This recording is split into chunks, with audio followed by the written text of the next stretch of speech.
Então, Flávio, começo com você para falar dessa pancada que o São Paulo tomou no Rio de Janeiro. Flávio Prado. São Paulo voltou a jogar mal, voltou a ter dificuldades para finalizar e com isso ele teve os primeiros 10 minutos dos dois tempos relativamente bem, poderia ter mudado a história do jogo, mas não conseguiu finalizar, dificuldade muito grande para finalizar, os lados do campo não estão funcionando bem e quando chega com dificuldade, toca e não consegue finalizar. E o Vasco aproveitou em dois momentos de vacilo da defesa, esse argentino Cano é muito bom jogador, aquela coisa do cara que se coloca para fazer gol, ele deve ter pegado na bola umas 4, 5 vezes no máximo no jogo e fez 2 gols, né? Então é um cara que você tem que respeitar. Faltou um jogador desse porte no São Paulo. São Paulo teve, o Sam até falava dos números e tal, mas não adianta. Não finaliza, um time com pouca confiança para finalizar. Teve um lance aberto que o Tietchan podia ter batido, ele quis dominar, no que dominou demorou mais. E com isso não dá para se falar em injustiça, não. E, de novo, né? São 3 rodadas, futebol paulista tem uma vitória, uma. Só aquela vitóriazinha chorada do São Paulo contra o Fortaleza. No mais, ou derrotas ou empates. Para um futebol que se alardeia o melhor do Brasil, não sei o que e tal, alguma coisa não está funcionando bem. Nilson César que mostrou esse jogo para você e vai falar sobre o São Paulo, especialmente do São Paulo, já que a torcida toda está preocupadíssima aqui, dizendo não tem jeito, e esculhambando todo, tá sobrando para todo mundo. Nilson, queremos ouvi-lo. Eu acho que não dá pra fazer milagre, viu? A torcida do São Paulo, que me desculpe, mas ficar jogando culpa só no treinador é uma bobagem muito grande. São Paulo tem o número de jogadores lá que não rendem, né? Tem algumas teimosias? Tem. Por exemplo, a teimosia máxima pra mim do Fernando Diniz é o Juan Fran na lateral direita, que não dá. Ele pode ser até reserva lá no clube de campo, porque tem um cara lá na lateral que joga uma barbaridade. É um vendedor de lingerie durante a semana, mas ele tá fininho, joga muito. E o Juan Fran não tem condição de ser lateral titular de uma equipe do tamanho e do porte do São Paulo. E insiste com ele. E esse aspecto eu não concordo mesmo. Mas não adianta. Você bota lá o Pablo, um rende, o Liseiro, joga pro lado. Jogadores que você espera alguma coisa. Até o próprio Daniel Alves cai muito de produção quando o time não vai bem. Né? Não tem grandes culpados. Eu acho o seguinte: você tem que botar aí 80%, 70% para os jogadores, sabe? Cobrar jogador. Cobrar a resposta de jogador.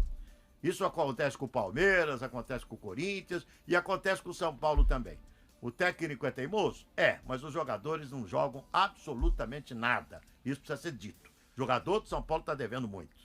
Perfeito, Nilson. E o nosso Bruno Prado também fala conosco. Bom, o time foi muito mal mesmo. Até acho que foi menos mal do que no jogo com o Fortaleza, que ganhou, mas foram 2 atuações ruins, né? Hoje, pelo menos, ainda teve uma ou outra oportunidade no início do jogo, no início do segundo tempo também. Contra o Fortaleza não teve quase nenhuma, né? Fez o gol, ganhou, tudo bem. Fez os 3 pontos, né? A única vitória de um time paulista até agora, mas jogou mal nos 2 jogos, né? O São Paulo tem um problema, além de vários que já foram citados aqui pelo Flávio, pelo Nilson, é um time que rapidamente ele se abala, né? O São Paulo, por não ganhar títulos há muito tempo, não precisa de muita coisa para o time se perder completamente, né? O São Paulo tinha alguma evolução, mostrava uma boa perspectiva antes da paralisação, parou para todo mundo, né? Não só para o São Paulo, e quando voltou, ele voltou perdendo. A partir daí já vira uma coisa muito maior do que deveria ser, do que seria para outro clube. E o time vai se perdendo, né? Já tinha os seus problemas e vai se perdendo também no emocional. É um time que se desespera. Hoje, depois que tomou o primeiro gol, se perdeu completamente no jogo.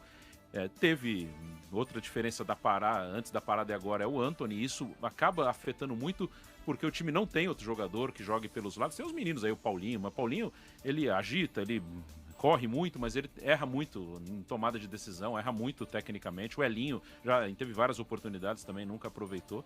Então é um time que hoje está com problemas em vários sentidos, né?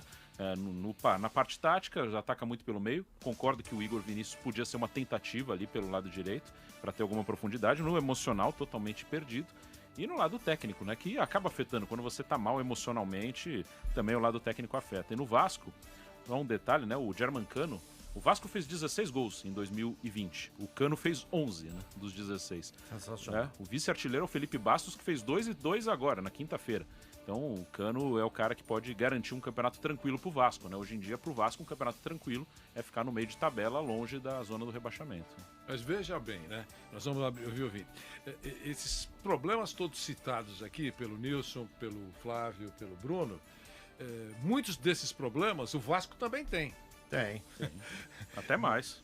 Até mais, o Bruno lembrou bem. Quer dizer, até mais.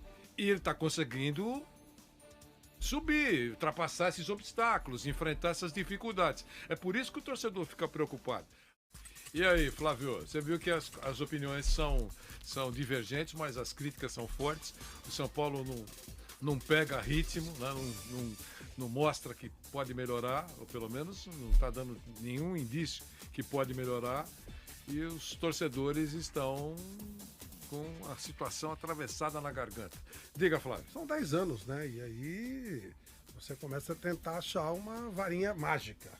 Aí, será que é o colocar X, tirar Y? Será que é trocar o treinador? Será que é trocar o diretor de futebol? Acho que o problema do São Paulo está mais complexo do que isso, né? É um time que ganhava até quando não merecia, porque ele tinha um espírito vencedor, ele estava acostumado com a vitória.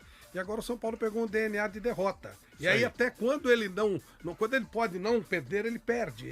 É muito assim, é muito... Acostumou-se a perder. Isso, é a energia. Você atrai uma energia negativa tão grande que qualquer coisa... O São Paulo, claro, o jogo contra o Mirassol foi uma vergonha. E a partir dali o time do São Paulo murchou, essa é a verdade. O São Paulo estava criando corpo, né? Depois daquele jogo com a LDU, depois do jogo contra o Santos, estava ganhando corpo. Veio a pandemia, voltou, tomou aquela pancada contra o Mirassol e, nossa, todos os fantasmas voltaram, mas eles voltaram fortes, eles voltaram com peso enorme. Claro que perder do Mirassol foi uma vergonha, mas o time está encolhido. Mas como é que faz para não é o time. Desencolher? Mas não é o time, viu? Não é o time. Vários elencos. Sim. Na verdade, eu não conto 2012. A torcida de São Paulo conta esse negócio de ganhar a Sul-Americana em 2012. Não, mas tudo bem. Era bem, mas a Sul-Americana. Eu conto o que vale de verdade, um campeonatão longo. 2008, né, Bruno? 2008, sim.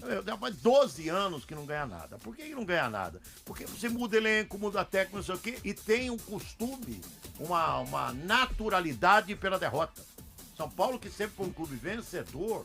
São Paulo, nossa, sempre foi vencedor. Com outros personagens. Sim, mas por isso que eu tô dizendo. Então, mas por isso que eu tô dizendo, não é o problema do elenco. Né? Não é o problema do elenco agora, do técnico de agora. Nada disso. O problema parece que entra ali, acostuma-se a perder. Quer dizer, independente do técnico que esteja, dos jogadores que estejam por lá. Caramba, oposto, algo precisa ser feito, porque é muito esquisito o que está acontecendo no São Paulo. O título de 2008... Aceita a derrota com naturalidade, não reage. São Paulo é um clube que não reage, um clube tão vencedor que não tem poder de reação. O título de 2008, falando do lado inverso, o de 2008 foi o tri brasileiro, já era um título que normalmente não seria do São Paulo, que não ganhou bem. na bamba aquele título. E ganhou no oposto, né? Daquele time que tá ganhando muito, e aí ele fica muito confiante quando ele começa a reagir. Ganhar.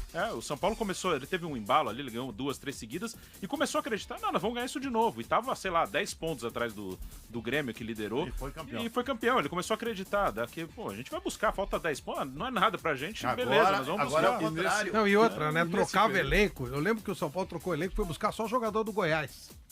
Aí trouxe Mineiro, Josué, Grafite, Danilo, Fabão. Vai ganhar com o time do Goiás? Ganhou. Quer dizer, era um espírito diferente. E agora você traz jogador do Atlético de Madrid, do Paris Saint-Germain, e não adianta, os caras murcham. Nesse período de seca que vocês citaram, o São Paulo contratou jogadores que todo mundo aplaudiu a contratação. Claro, contratou muito bagulho por aí, a gente sabe disso. Mas alguns jogadores que foram contratados pelo São Paulo, e nem todo time contrata só jogador que dá certo. Claro. Não é isso. Muitos times contratam também muitos bagulhos, né? Tecnicamente. Estou falando bagulhos tecnicamente. E aí, o São Paulo contratou alguns jogadores que, poxa vida, essa contratação foi boa, hein? Tá? E a coisa não rodou. Não anda. Quer dizer... Por que talvez será? seja um dos elencos mais caros do futebol do Brasil. Talvez. Talvez seja um dos mais caros do futebol. Entre os 5, com certeza está. Entre os 5. Mas não vai.